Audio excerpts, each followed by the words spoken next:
Today, my colleague and cohort, Dave Norris.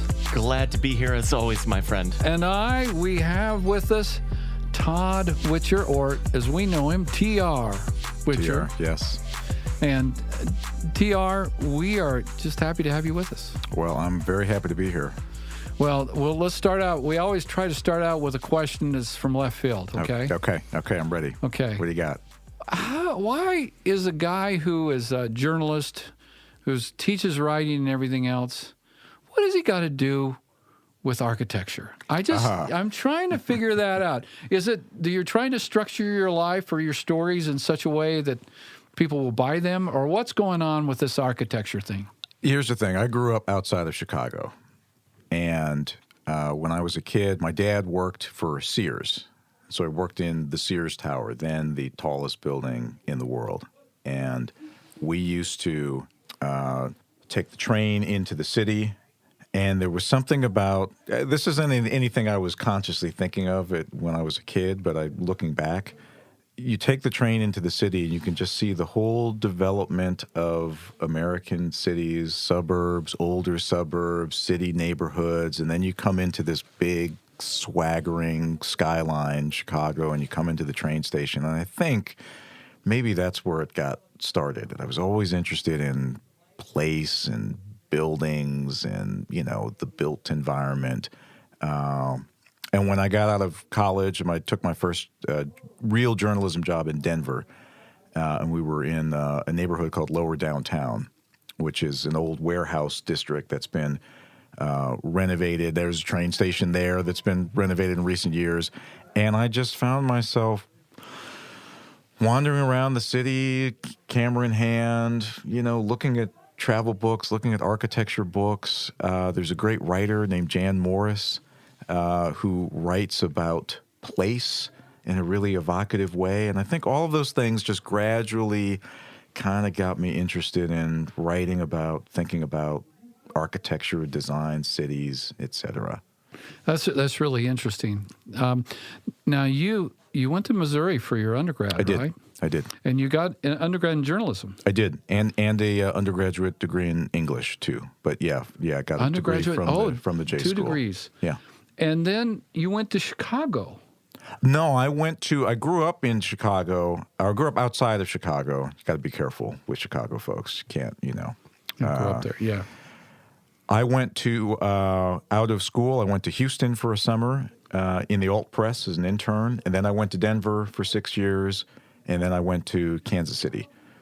So this was back in the day when the alt press, your alternative weekly newspaper, actually we still have a pretty decent weekly here in Las Vegas, but this was in an era pre-social media where the alt press really felt like a viable, strong sort of challenger to kind of mainstream, your metropolitan daily newspaper. And the esprit de corps was really, that was a wonderful time.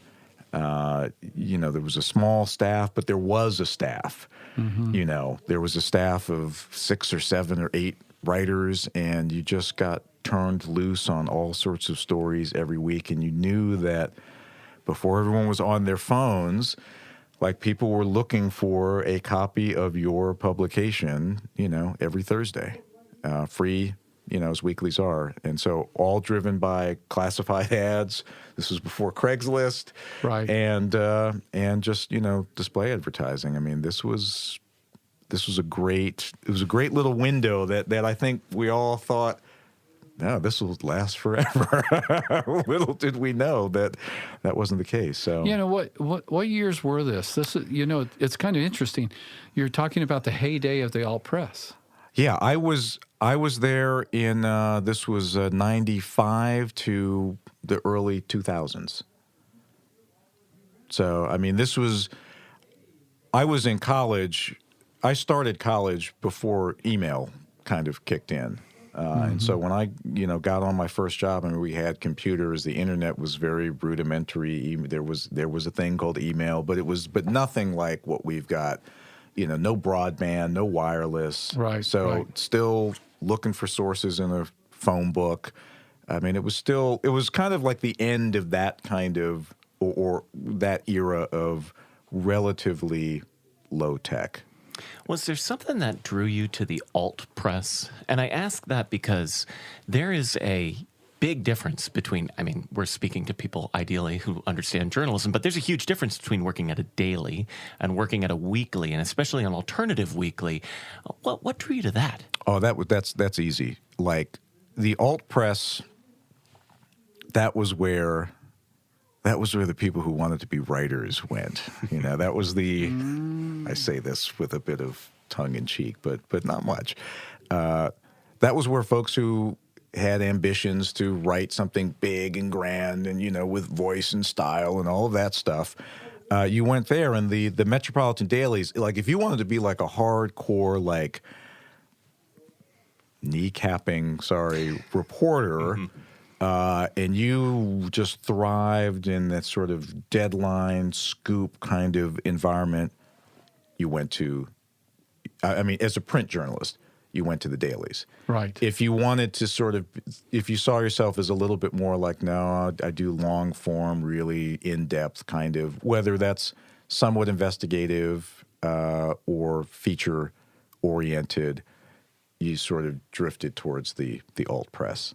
I mean, this was a moment where it felt like it was a viable, you know, it didn't feel like leftovers.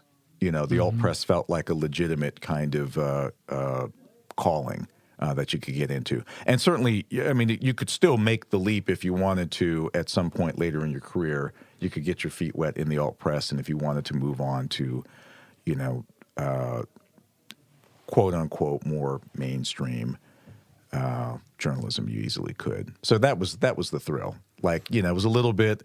You know, we were a little edgier. You could use bad language in your stories. You could have a little bit more, you know, you could have a little bit more fun, and it was a little bit more freewheeling. Well, it was alternative as It was well. it was alternative. And there was this ethos in a way to the alternative press. And Very much so. Very much so. I mean, I think proudly that we'd have story meetings every week. And my boss, who's kind of an institution in Denver, Patty Calhoun, who ran Westward. It was the paper I worked for. Like, there were two rules. You came into story meetings with your story ideas. There were two rules, actually three rules: color, conflict, and something the dailies wouldn't do. Mm-hmm. And so that was always an exciting, you know, and we were all, you know, you'd go have a beer or whatever with your opposite numbers, you know, at the Post or the Rocky Mountain News on Fridays. But that was a fun kind of, there was an esprit de corps there. And there was a feeling that, like, no, this is a viable, legitimate kind of journalistic enterprise, and it's a lot of fun, and the staff was very talented, and the size, I liked the size too, that there weren't a lot of layers of hierarchy. It was just you, your story, your editor, a copy editor, and that was kind of it. There weren't a lot of, you know, I mean, the stories had to be good, and sitting down to have a long story edited minutely was like that feeling in school where, you know, I mean, it could get nerve-wracking. It could get pretty nerve-wracking. You know, you thought, oh, I got this story's great.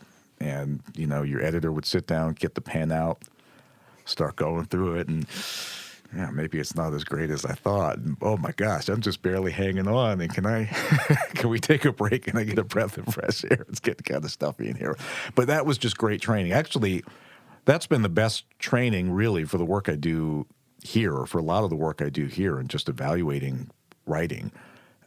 You learn by sort of really seeing editors kind of work through your stories at a really granular level, and you just start to see stuff and pick up stuff and realize, oh, okay, that's cool, you know. And they were great.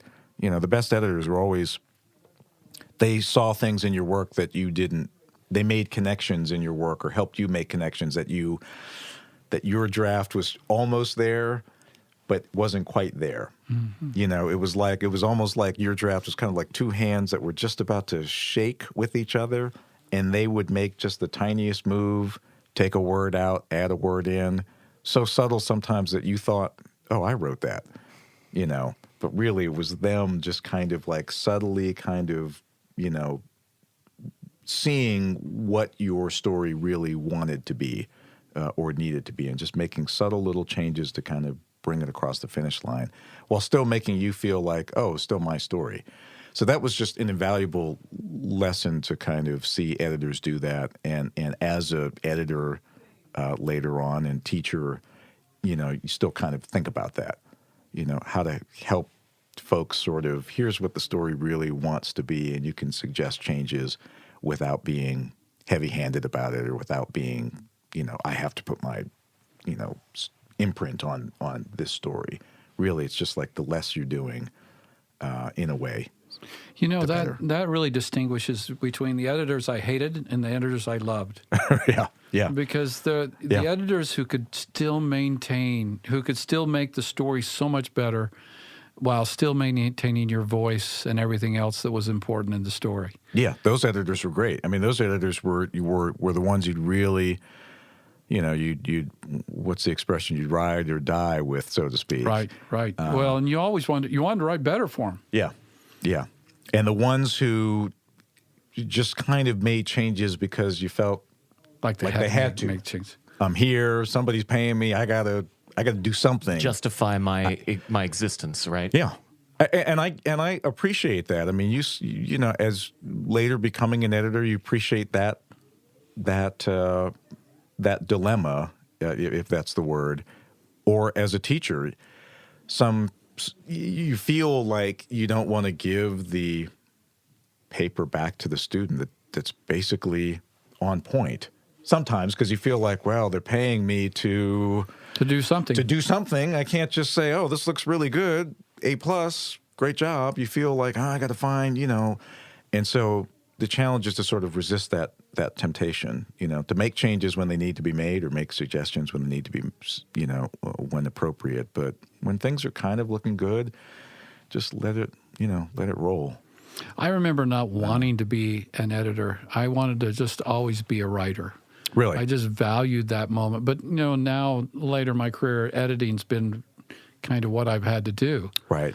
Tell me about, though, there came a time when, if we're implying that the alt press had its heyday, then it also had it came due, the payday came due or whatever it was. They came to that moment. For you, what was the end of that? What was that moment when you all of a sudden said, okay, my future's not here? Well, I was in Kansas City and I was coming up on 30, and I think a lot of journalists will have a moment where there's some next thing, there's some bigger thing, better thing. Maybe you have a clear idea of what it is. Maybe you don't have a clear idea of what it is. You write the same stories long enough, and you just feel like, hey, I've learned everything I can learn in this place or this environment. I've written every kind of story that there is to write here. And you just start thinking about, maybe there's something else out there. Maybe there's something new. So I left. This is a company I'd worked for since, 2 weeks out of college, and been with them for 8 years. And it was great. But I thought, I got to see what else is out there. So put my stuff into storage, left the weekly paper in Kansas City, moved to New York, because that's what you did. That's what writers do. That's what writers do at some point, and proceeded to mostly starve for the next year and a half or so. But that was a great experience. And when I was there, there came a turning point for me where there was a job that I was looking into or interviewing for, but I was thinking about graduate school. And I was thinking about maybe going on to get a PhD in something. Didn't really know what. Never really found that out. Spoiler alert. And I had to make a choice as I was leaving New York, and my parents had retired out here, semi-retired out to Las Vegas, and I thought, well, I'll come out here and just hang out. And I had this big decision to make. Ultimately, there was a big job opportunity, or there was a great graduate school opportunity, and I ultimately decided to take the grad school opportunity. This was at the University of Chicago, Yeah, right? this was at the U of C, which had always been sort of, if I was going to go to one school, that felt like that would be a lot of fun. And it was. It was a great, stimulating experience. And what was your focus there? What was your major? My program was in, it was called a Master of Arts in Humanities. And so it was kind of set up to allow students to do one of two things. Either A, take a bunch of classes at the university. I almost call it, in a way, sort of like a fifth year of being an undergrad, kind of. Or B, and so you had a lot of folks like me, writers, creative types, folks who would go on to go into arts nonprofit, arts administrative kind of positions. Or you had folks who wanted to get into really highly competitive PhD programs, and they felt they needed that extra. So for them, it was a little more like legitimately like a pre-PhD year. You could kind of make it go either way. And I was there, and I was studying cities, right? And I was interested, and so all my classes were in different disciplines, had something to do with cities, the built environment, and I could never quite get myself down to what I felt like I needed was a really specific kind of narrow focus, like, okay, I could be a scholar in X. My mind was still, well, I'm kind of interested in this, I'm kind of interested in this, kind of interested in this, et cetera, et cetera. You know, if I had to do it over again, I might have tried a little harder to find something. But I don't know, maybe I wouldn't have, because I don't really regret that I didn't go on in graduate studies. I had a really good experience and learned a lot, met a lot of really cool people, and came out to Las Vegas. So the other answer to your question, I think, is like the weekly, business model still was kind of hanging on. I mean, still is hanging on here. Las Vegas is a little bit special because of the Strip. And so you get all of those nightclub ads, and you get sort of, there's an advertising base here that I think you don't get in other cities. And so for years here, went back to join the staff of the Las Vegas Weekly, was at Greenspun. They had a magazine I was an associate editor with for a little while. So I had a couple of different stints with Las Vegas Weekly as a writer, as an editor. And so we were still kind of hanging on. You could still kind of, and obviously the Weekly still comes out every week. But there was an era here in maybe the late aughts, the early teens, where there was Las Vegas Weekly, there was Vegas 7. City Life. City Life used to be, a lot of the kind of sort of mainstay figures in the weekly journalism community here. Andrew Corrali or Scott Dickensheets. I mean, those guys had a connection with City Life. So there was still a feeling that, like, maybe the last gasp of alt weeklydom perhaps was here in Las Vegas, or one of the, last gasps of Right. it. But the internet it's just been, I think we're all still trying to figure it out as professionals and as educators. How do we prepare students for just such a rapidly changing, media environment? I think that's just an ongoing question. I certainly don't have the answer to. Well, that's a great segue to maybe talking about what you do as a teacher. So you are a faculty member here in the Hank Greenspun School of Journalism and Media Studies.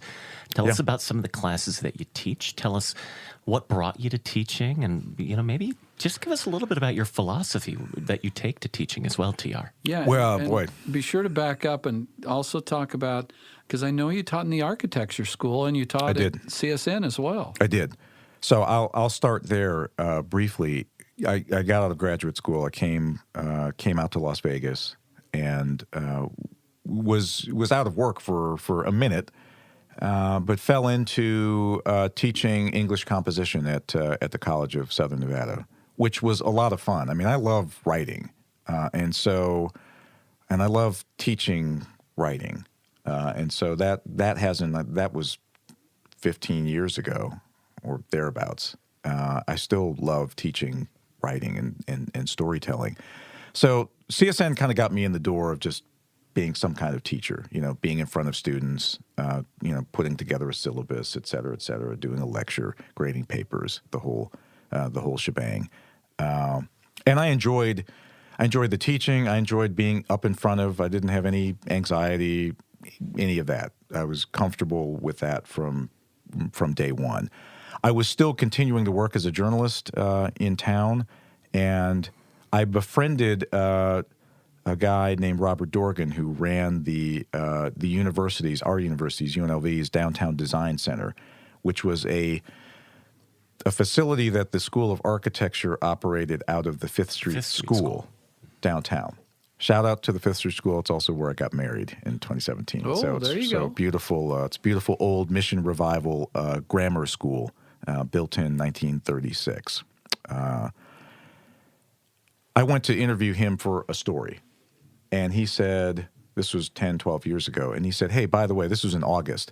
He said, by the way, would you be interested in teaching a class of graduate students, architecture graduate students, teaching them how to write better?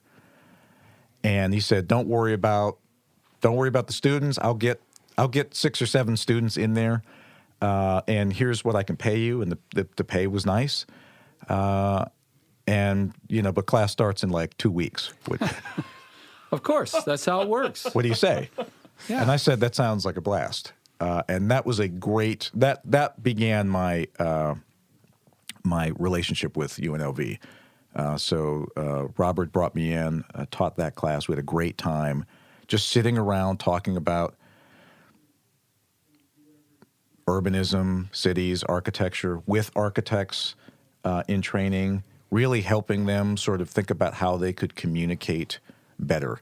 And that led to me floating around down there as a writing coach, I guess you could say.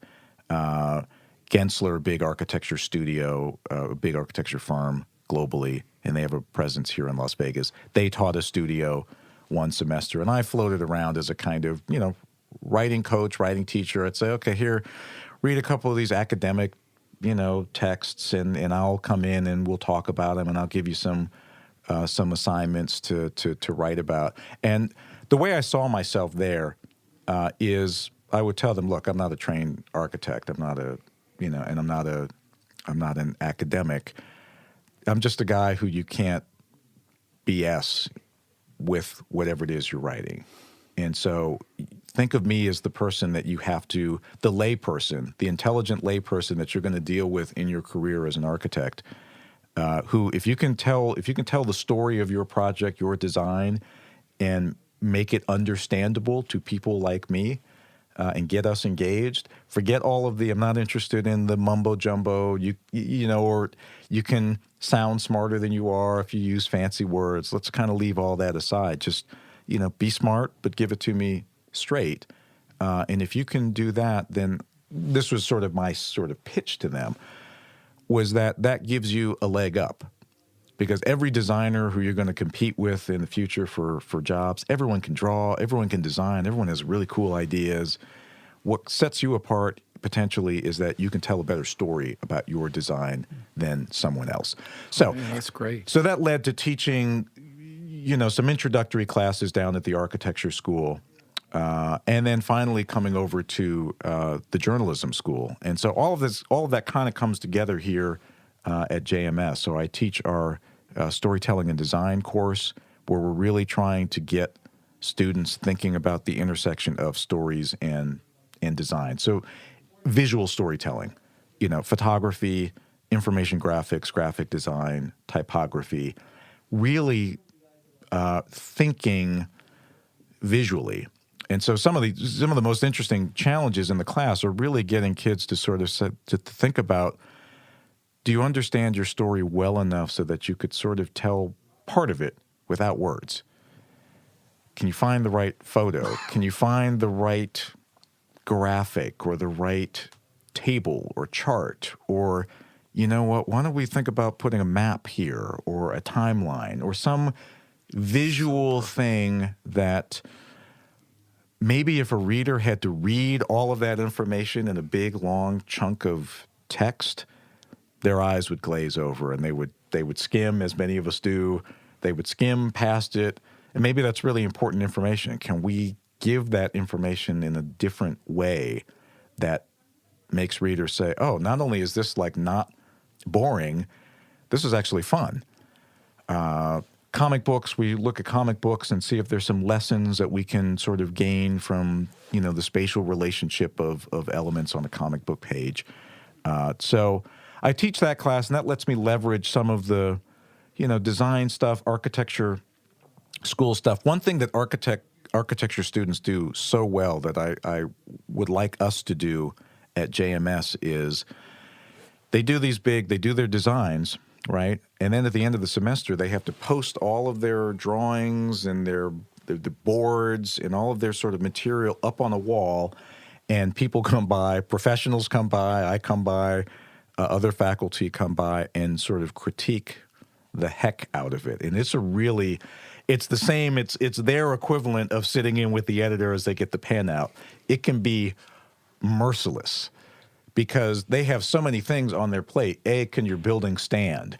You know, just the architectural stuff. I go there and I study and I give comments about the quality of the presentation, you know, the order of the elements that we're seeing on the on that wall. It's a very similar kind of thing to what we're doing in story and design. So getting them to think about and getting our students to think about how we can tell stories visually and how well you really understand the story that you're trying to tell. Mm-hmm. So I teach that course, and I teach magazine writing, so feature writing, which is that's just leveraging, you know, 20 years or however long it's been of just doing that for a living. I still am a practicing journalist, and I still contribute, not so much these days, but for about a decade I was a contributor at Civil Engineering, which is a engineering magazine writing about architecture, big civic works projects, big public works projects all over the world.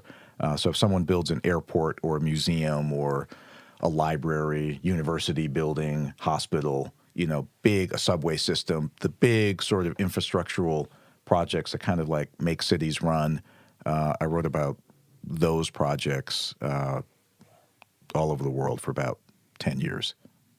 And now you're not doing that anymore? You just I'm dialing don't have time? I'm dialing down the full-time teaching load, friends. That's right. It's a lot of I was feeling stretched a little thin. I still do the occasional story for them, but I was on a pretty aggressive sort of schedule with them that was difficult to kind of, you know, I wanted to be able to give my best to everything I was doing. And what did you learn from that experience? I mean, you're writing for kind of a different audience there. You're writing for engineers. Right. And so the big challenge there, and what sold me on me sort of taking the work was at the very beginning they said, look, it has to be a little bit technical, but we really want you writing for the layperson. And so I wasn't great I'm not an engineer, wasn't great at math. I wasn't great at, you know, understanding the technical stuff at a really profound level. I could understand it at a kind of superficial level. I couldn't understand it at a really profound level. But what I could do was I could ask any engineer, you know, if you can explain it to me kind of in English, so to speak, I can find the drama of the project. I can find that really was it. And that's sort of how I approach the stories, less in terms of, you know, post-tension concrete beams, et cetera, and more the deadline. Here's the problem. Here's the drama that you're facing on this project, and how do engineers and architects figure out how to surmount those problems. And so I think that those stories were pretty popular with readers because it felt casual. Yeah. You know, it felt smart, or at least smart enough, but it still felt readable. Like you'd want to, you know, it didn't feel like you were reading a dry sort of technical manual. Felt like you were reading a story with characters, and the building or the structure itself obviously becomes kind of a character, and you can really sort of celebrate that. So that's what I learned is sort of how you can kind of dabble into that sort of technical side, but still have a pretty strong footing in just the bare bones of a good dramatic story. And that's, you know, people enjoy reading those. And I think maybe they get something, hopefully, you know, readers got some value out of, you know, that way of presenting stories. I also wrote for a number of years a history column. So we would take the history of significant engineering landmarks. So the Hoover Dam, I didn't actually write about the Hoover Dam, but those kinds of, you know, the Golden Gate Bridge, the Suez Canal in Cairo, I wrote about, or the Hagia Sophia Mosque in Istanbul, like buildings that really, they legitimately do have a really rich history. You know, Notre Dame burning down a couple of years ago in Paris was an opportunity for us to kind of dive in and, you know, tell the story of how Notre Dame got there and what they're going to do about it. So those stories were a lot of fun.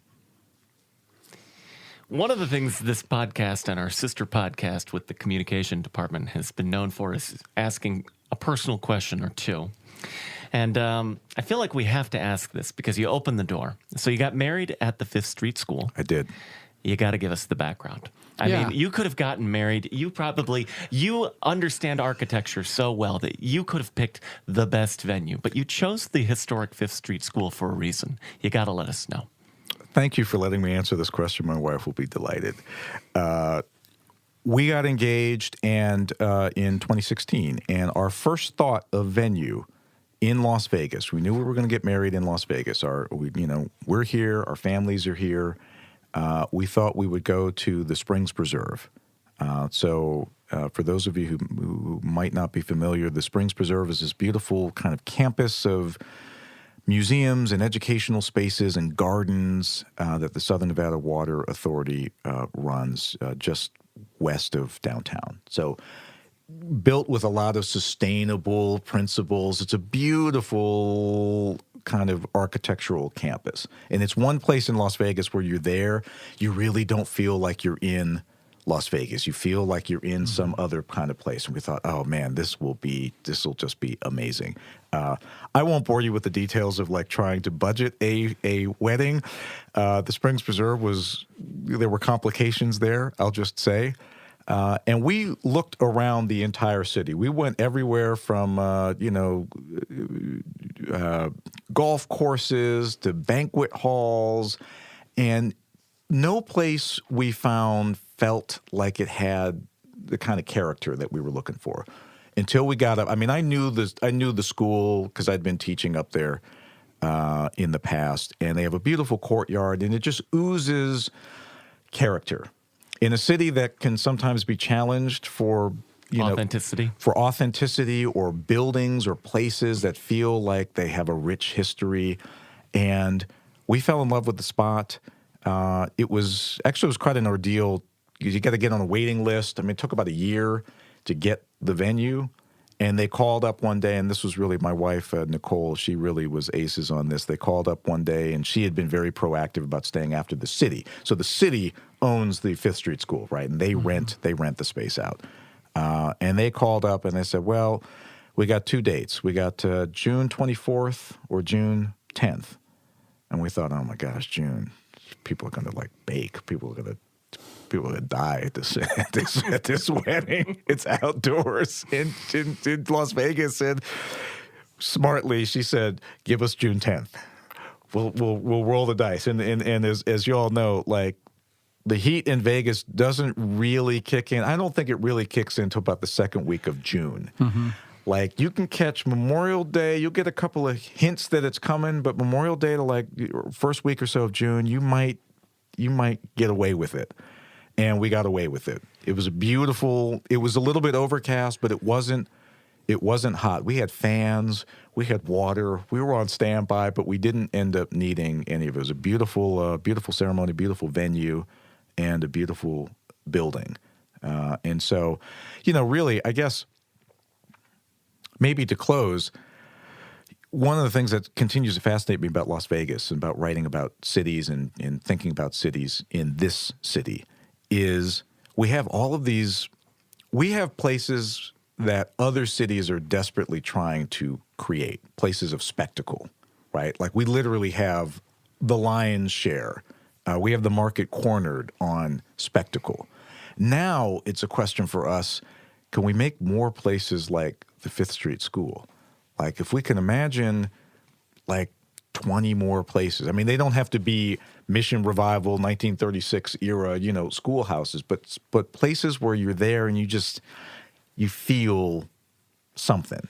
You don't feel like, oh, this is just another generic kind of, blah, blah, blah. You feel, oh, this place has got quality. This place is special. Imagine if we could build or train a generation of designers here or train a generation of writers and journalists to sort of push for that. Imagine what kind of city we could make. That would be pretty awesome, I think. Yeah, that's pretty cool. Well, is there anything that we should have asked you that we haven't asked you? Not at all. No, I think you guys. Covered it. Tell us a little bit. We've talked about kind of your career and everything else, your teaching philosophy and all that you're doing, but we really haven't talked about kind of what you enjoy when you're not writing. What do you do as an escape? Photography has become, over the years, a big sort of escape for me.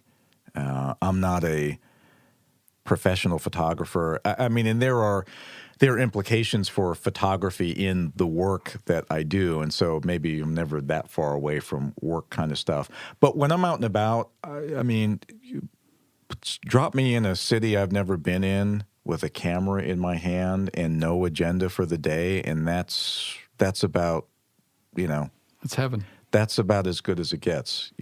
Hanging out with my wife, just walking around anywhere, any city.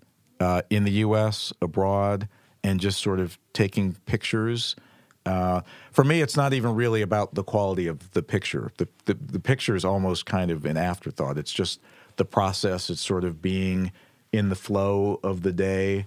It's a chance to kind of meet people, see things, I mean, what's so great about what we do is that, like, we get paid to go talk to people, go talk to strangers, go see things. And so even when I'm kind of off the clock, I still enjoy that. Let me just grab a camera and just go, and go see something that I might not have gone, or walk down someplace that if I didn't have the camera with me, I might not have, or go up to somebody and I might not have bothered if I didn't have the camera with me. So, I mean, I'm a pretty introverted guy. And so the camera also is a way that brings me out of that a little bit. It can be sort of a conduit to connect you to something else or someone else. So that's a great. I mean, I hike, I play tennis. I love those activities too. But put me in a town, like I said, with a camera and no map, and the day to just go wherever. Those are the best days. What's the most iconic place you've discovered? City or landscape? Either one. Can I give you? I'll answer both. Most iconic landscape. Boy, that's a tough one. Living out in the West, we're just spoiled. And I've seen some stuff in other places that have been pretty cool. But I'll say the first time I drove into Yosemite Valley was pretty awe-inspiring. I mean, the Grand Canyon too, but I'll go with Yosemite. There was just something where you really felt like you had entered, those like the land before time. Those usually somebody falls down like a portal or something. They enter some like forgotten Edenic kind of world. That was seeing Yosemite for the first time. City-wise, we took my wife and I took our honeymoon in Portugal, and so certain cities just have an allure for me. Maybe I'd never been there. Mexico City, I'd never been, but I'd always wanted to go. It was an amazing place to go. New York is great, but Lisbon and Porto in Portugal, there's something about those places that just felt like home. Really exciting. I will also say, maybe the most alien place I'd ever been in, the most unusual place I'd ever been in was Cairo, which felt like, I thought New York was kind of the standard of the big bad, Cairo was sort of like a next level kind of proposition, just, crazy, alive in a way that I had never experienced in any city, just teeming with life. And I was there just a couple of years before Tahrir Square and the Arab Spring and all of that. That was a really magical place. Well, it's been great chatting with you about these things. Thank you for letting me come in and talk with you guys. I really enjoyed this. The pleasure was ours, TR. Thank you. You bet. We appreciate it. You bet. Well, that concludes it.